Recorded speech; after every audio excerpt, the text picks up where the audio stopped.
ಮನೆಯ ಮುತ್ತೈದೆ ಹೆಂಗಸರು ಮಾಡುವ ಇಂತಹ ದರಿದ್ರ ತಪ್ಪುಗಳಿಂದ ನಿಮ್ಮ ಮನೆ ಸರ್ವನಾಶ ಆಗುತ್ತದೆ. ಗಂಡನಿಗೆ ಏಳಿಗೆ ಅನ್ನುವುದು ಆಗುವುದಿಲ್ಲ. ಮಕ್ಕಳು ಕೂಡ ಕಾಲಕ್ರಮೇಣ ದುಷ್ಟ ಚಟಕ್ಕೆ ಬಿದ್ದು ಹಾಳಾಗಿ ಹೋಗುವ ಸಾಧ್ಯತೆ ಇರುತ್ತದೆ. ಇಂತಹ ತಪ್ಪುಗಳನ್ನು ನೀವು ಮಾಡುತ್ತಿದ್ದರೆ ಇವತ್ತೇ ಬದಲಾಯಿಸಿಕೊಳ್ಳಿ. ಅದು ಯಾವುದು, ಹೇಗೆ, ಎಲ್ಲ ಮಾಹಿತಿ ಇವತ್ತಿನ ವಿಡಿಯೋದಲ್ಲಿ ನಿಮಗೆ ತಿಳಿಸ್ಕೊಡ್ತೀವಿ. ಅದಕ್ಕಿಂತ ಮೊದಲು ನಿಮ್ಮ ಜೀವನದ ಯಾವುದೇ ಸಮಸ್ಯೆಗಳಿಂದ ನೀವು ಬಳಲುತ್ತಿದ್ದರೂ ಪ್ರಧಾನ ತಾಂತ್ರಿಕರು ವೇದಾಂತ ಶರ್ಮಾ ಗುರುಗಳಿಗೆ ಒಂದು ಫೋನ್ ಮಾಡಿ ಸಂಪರ್ಕಿಸಿ ಅವರಿಂದ ಪರಿಹಾರವನ್ನು ನೇರವಾಗಿ ಪಡೆದುಕೊಳ್ಳಿ. ಮುತ್ತೈದೆ ಹೆಂಗಸರು, ಇನ್ನು ಮನೆಯಲ್ಲಿರುವಂತಹ ಗೃಹಿಣಿಯರು, ಮನೆಯ ಏಳಿಗೆಯನ್ನು ತಂದುಕೊಡುವವರು ಇವರುಗಳು ಏನಾದರೂ ಈ ತಪ್ಪುಗಳು ಅಂದರೆ, ಮೊದಲನೇದಾಗಿ ಹಾಸಿಗೆ ಮೇಲೆ ಕುಳಿತುಕೊಂಡು ತಲೆ ಬಾಚುವುದು. ಇದು ತುಂಬ ದರಿದ್ರವಾಗುತ್ತದೆ. ದೈವಶಕ್ತಿ ಇರುವಂತಹ ಕೇಶರಾಶಿ ಯಾವಾಗಲೂ ಶುಚಿಯಾಗಿರಬೇಕು. ಅದನ್ನು ಸೋಮಾರಿತನದಿಂದ ಮಲಗುವ ಹಾಸಿಗೆ ಮೇಲೆ ಕುಳಿತುಕೊಂಡು ತಲೆ ಬಾಚುವುದು ಮಾಡುತ್ತಿದ್ದರೆ ಅದನ್ನು ಇವತ್ತೇ ನಿಲ್ಲಿಸಬೇಕು. ಇನ್ನು ಎರಡನೆಯದಾಗಿ 8 ಗಂಟೆ ಆದರೂ ಕೂಡ ಇನ್ನೂ ನಿದ್ರೆ ಮಾಡುತ್ತಲೇ ಇರುವುದು.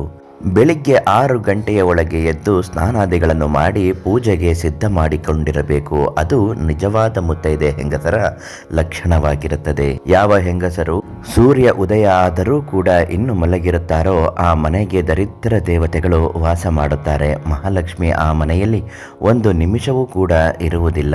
ದೈವಶಕ್ತಿ ಬದಲು ಪ್ರೇತ ಶಕ್ತಿಗಳು ಮನೆಯನ್ನು ಆವರಿಸುತ್ತದೆ.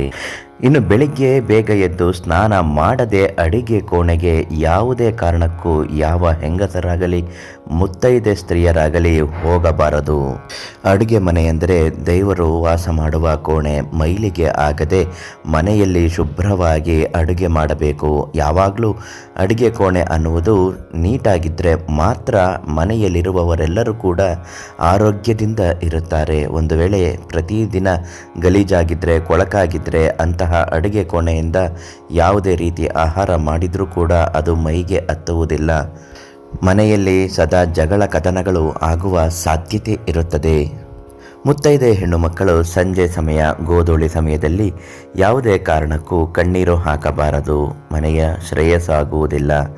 ಮಹಾಲಕ್ಷ್ಮಿ ಮನೆಗೆ ಪ್ರವೇಶ ಮಾಡುವ ಸಮಯದಲ್ಲಿ ಕಣ್ಣೀರು ಹಾಕುತ್ತಾ ಕುಳಿತಿದ್ದರೆ ಆ ಮನೆ ಉದ್ಧಾರ ಆಗುವುದಿಲ್ಲ. ಆರ್ಥಿಕ ಪರಿಸ್ಥಿತಿಯಲ್ಲಿ ತುಂಬಾ ಕಷ್ಟಗಳನ್ನು ಎದುರಿಸಬೇಕಾಗುತ್ತದೆ. ಆದ್ದರಿಂದ ಇಂತಹ ತಪ್ಪುಗಳು ಹೆಂಗಸರು ಮನೆಯಲ್ಲಿ ಮಾಡುತ್ತಿದ್ದರೆ ಅದನ್ನು ಇವತ್ತೇ ನಿಲ್ಲಿಸಬೇಕು. ಇದರಿಂದ ಕೆಲವು ದೋಷಗಳನ್ನು ಎದುರಿಸಬೇಕಾಗುತ್ತದೆ. ಒಂದು ವೇಳೆ ಇಂತಹ ತಪ್ಪುಗಳಿಂದ ಮನೆಯಲ್ಲಿ ದರಿದ್ರಗಳಾಗುತ್ತಿದ್ದರೆ, ದೋಷಗಳು ಇದ್ದರೆ, ಮನೆಯ ನೆಮ್ಮದಿ ಇಲ್ಲ, ಏಳಿಗೆ ಆಗುತ್ತಿಲ್ಲ ಅಂದರೆ ಅದಕ್ಕಾಗಿ ಪ್ರಧಾನ ತಾಂತ್ರಿಕರು ಶ್ರೀ ವೇದಾಂತ ಶರ್ಮಾ ಗುರುಗಳಿಗೆ ಒಂದು ಫೋನ್ ಮಾಡಿ ಅವರಿಂದ ಪರಿಹಾರವನ್ನು ಕೇಳಿ ಇವತ್ತೇ ಪಡೆದುಕೊಳ್ಳಿ. ಎಲ್ಲರಿಗೂ ಒಳ್ಳೆಯದಾಗಲಿ. ಧನ್ಯವಾದ.